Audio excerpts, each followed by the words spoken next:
The night we won the Buick.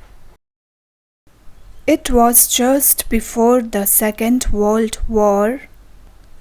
We were the only family in our New York town that didn't own a car. Our daily shopping trips were made in a disreputable two-wheeled basket cart drawn by an ancient Shetland pony that my mother had named Barkis, after the character in David Copperfield. Bonnie Barkis was a comic eyesore. Every clop of his splayed hoofs sounded our poverty. For poor we were. My father's salary as a clerk would have maintained us in modest plenty, had not half of it gone for the support and medical expense of ill and indigent relatives. As it was, our house was mortgaged to the hilt, and some winters the grocer supplied our needs on credit. Mother comforted the family by saying, "If you have character, you have the better part of wealth. Living on little develops inner resources and builds a spiritual bank account." My bitter retort was, "You can't buy a car with it." Yet she succeeded in making austerity bearable in all other respects. Our home had charm. Mother knew the secret of using a few meters of bright chintz and a little paint in the right places. But the garage still stabled Barkis. Suddenly, there arrived a soul-igniting moment which was to consume my shame in a blaze of glory. For weeks, a new Buick Roadmaster had stood in the window of the biggest store on Main Street. Now, on the final gala night of the country fair, it was to be raffled off.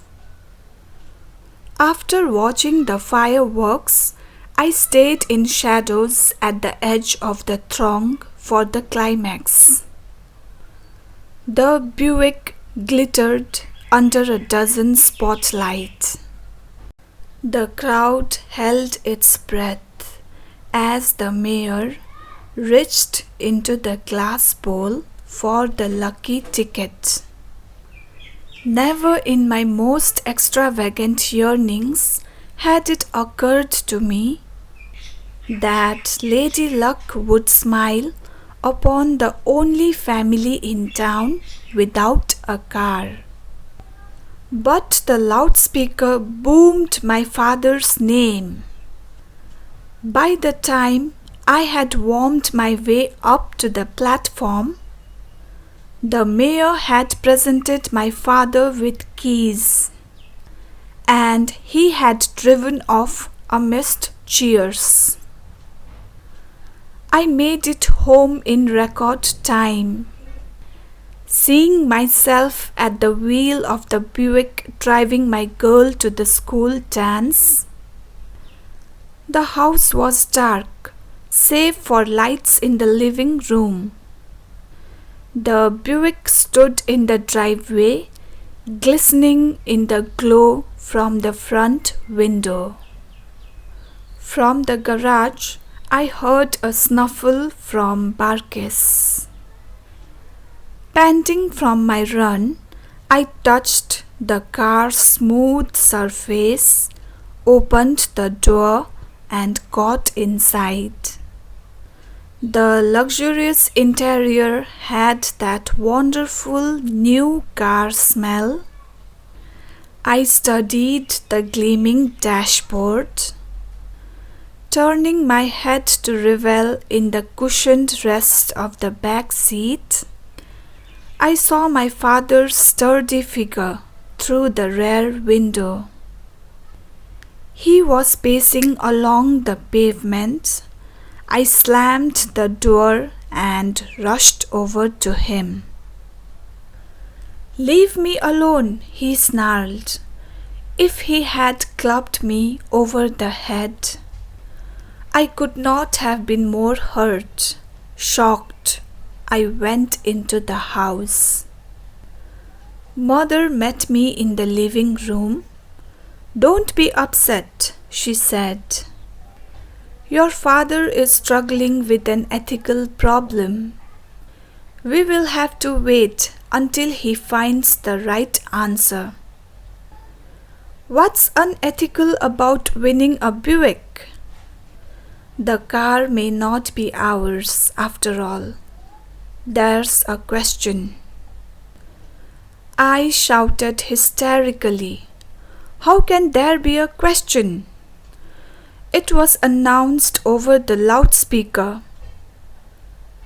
"Come here, son." On the table, under the lamp, were 2 raffle stubs, numbers 348 and 349. The winning number was 348. "Do you see the difference between the two?" Mother asked. I looked carefully. "The only difference I can see is that 348 won." "Hold 348 to the light and look hard."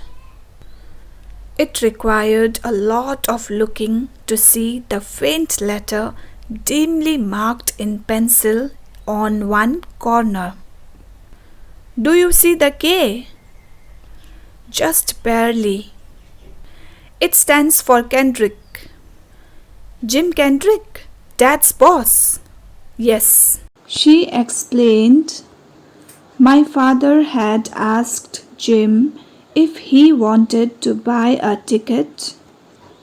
Jim had mumbled, "Why not?" and turned back to what he was doing. It never crossed his mind again. Dad then bought 2 tickets in his own name with his own money, marking 348 for Kendrick, a scarcely discernible thin mark on one stub that could be obliterated by the slightest rub of thumb. To me, it was an open and shut case. Jim Kendrick was a multimillionaire. He owned a dozen cars. He lived on an estate with a staff of servants, including 2 chauffeurs. Another car meant less to him than a snaffle on Barkis harness meant to us. I argued, "Dad's got to keep it." "I know he'll do what's right," Mother said calmly. At last, we heard Dad step on the front porch. I held my breath. He went straight to the phone in the dining room and dialed. Kendrick's phone rang for a long time. A servant finally answered. From what Dad said at our end, I could tell that Kendrick had to be awakened. He was annoyed at being roused from sleep and was far from pleasant. My father had to explain the whole thing from the beginning. The next afternoon, Kendrick's 2 chauffeurs arrived in a station wagon. Before driving the Buick away, they presented Dad with a box of cigars.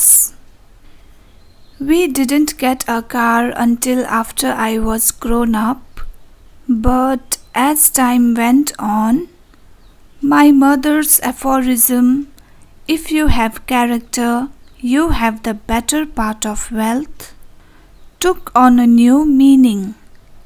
Looking back over the years, I know now we were never richer than we were at the moment when Dad made that telephone call.